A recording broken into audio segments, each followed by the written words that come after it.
Hi there, this is Dr. Jewa with day 21 in A Course in Miracles. We're going to begin chapter 3 today, and section 1 is entitled Atonement Without Sacrifice. A further point must be perfectly clear before any residual fear still associated with miracles can disappear. The crucifixion did not establish the atonement, the resurrection did. Many sincere Christians have misunderstood this.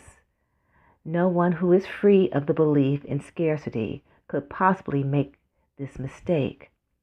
If the crucifixion is seen from an upside-down point of view, it does appear as if God permitted and even encouraged one of his sons to suffer because he was good. This particularly unfortunate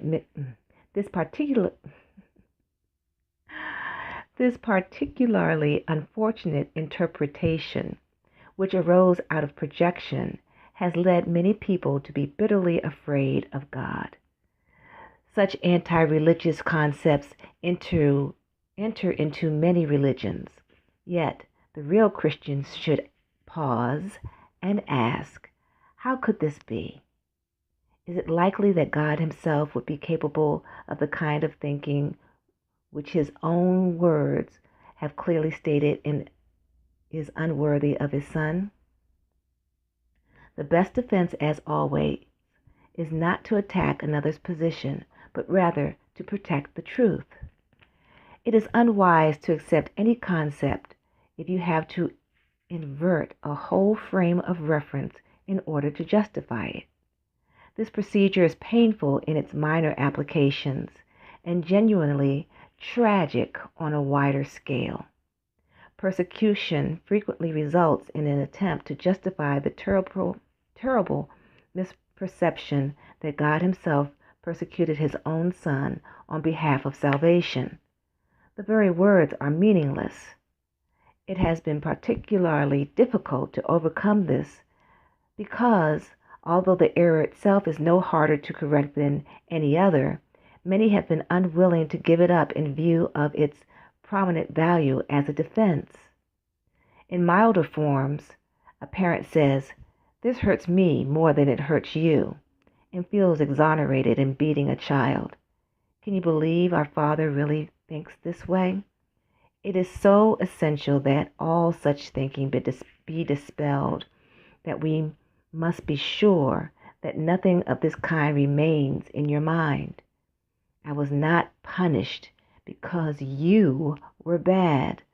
The holy benign lesson the atonement teaches is lost if it is tainted with this kind of distortion in any form. The statement, "Vengeance is mine, saith the Lord," is a misperception by which one assigns his own evil past to God. The evil past has nothing to do with God. He did not create it, and he does not maintain it. God does not believe in retribution. His mind does not create that way. He does not hold your evil deeds against you. It is likely that he would hold them against me. Be very sure that you recognize how utterly impossible this assumption is and how entirely it arises from projection.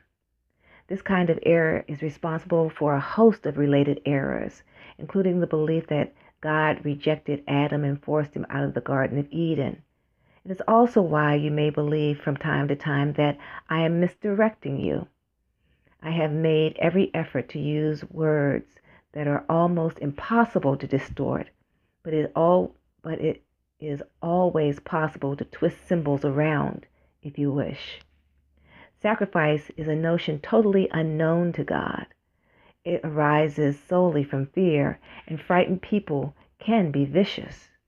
Sacrificing in any way is a violation of my injunction that you should be merciful, even as your Father in heaven is merciful. It has been hard for many Christians to realize that this applies to themselves.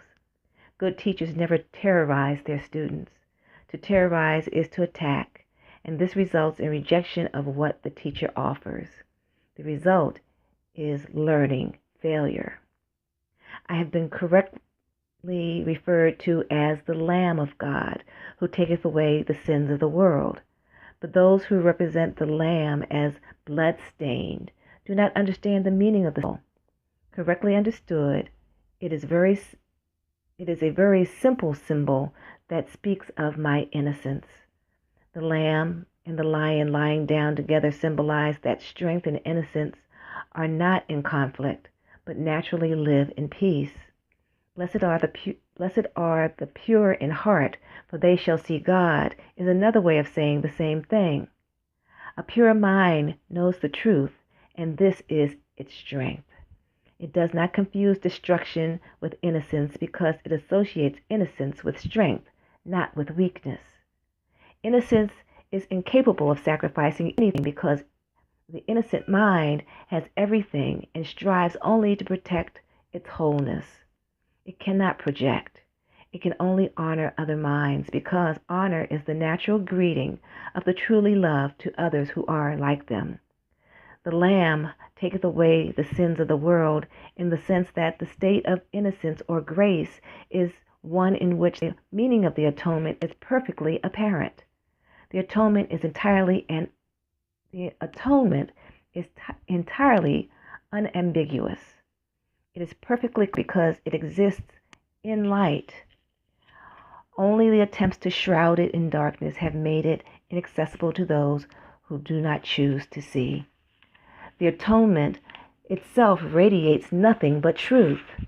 It therefore epitomizes harmlessness and sheds only blessing.